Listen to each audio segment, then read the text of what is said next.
काल तुम्ही एक भाषण ऐकवलं, काय सांगणार? मुस्लिम मतांच्या संघटना आहे त्या वोट जिहादचा नारा दिला त्यांनी.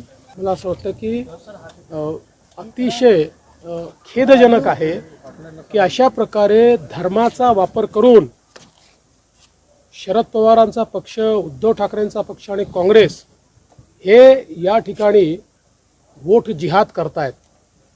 सज्जाद नोमानी उलेमा काउन्सिलचे प्रमुख यांनी 17 मागण्या या 3 पक्षांना दिल्या होत्या.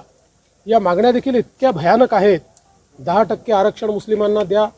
2012 ते 2024 महाराष्ट्रात जेवढे दंगे झाले त्या दंग्यांमध्ये जेवढे मुस्लिम आरोपी आहेत त्यांच्यावरच्या केसेस सगळ्या परत घेऊन टाका, RSS वर बंदी लावा, अशा प्रकारच्या 17 मागण्या त्यांनी दिल्या. आणि या पक्षांनी त्यांना बकायदा पत्र देऊन त्या मागण्या आम्ही मान्य करू असं या ठिकाणी सांगितलेलं आहे.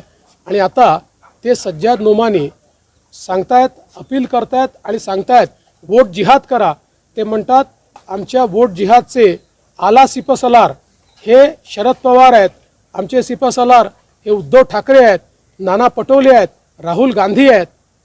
निवडणुकीमध्ये इतकं लांगुल चालन या देशाच्या इतिहासामध्ये आम्ही बघितलं नव्हतं.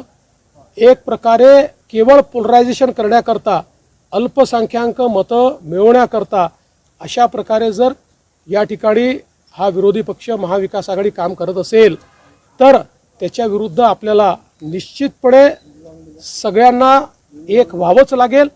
आणि मग जर तुम्हाला वाटतंय की मुठभर मतांवर तुम्ही निवडून येऊ शकता तर मग जे बहुसंख्य मतं आहेत त्या बहुसंख्य मतांना देखील पुनर्विचार करावा लागेल, एक यावं लागेल.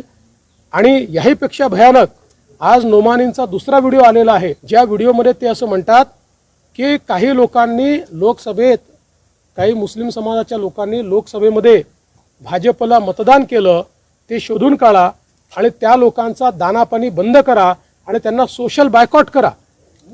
आणि हे स्वतःला सेक्युलर म्हणवणारे लोक आज त्याबद्दल एक शब्दही बोलत नाही.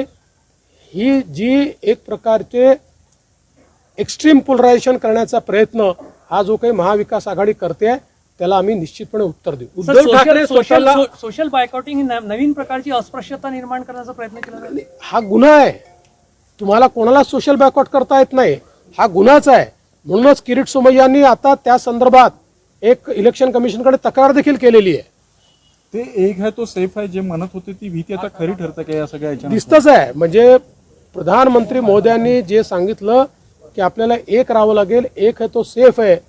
आज काँग्रेस जाती जातीमध्ये विभाजित करण्याचा प्रयत्न करते आणि दुसरीकडे महाविकास आघाडी आणि काँग्रेस मिळून आपल्या सगळ्या जे काही मुस्लिम समाज आहे त्या मुस्लिम समाजामध्ये एक्स्ट्रीम पोलरायझेशन करण्याचा प्रयत्न करून ही निवडणूक ते जिंकू इच्छितात.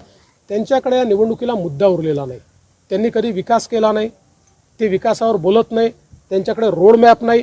त्यामुळे फक्त जातीवाद करून ही निवडणूक जिंकायचा त्यांचा प्रयत्न.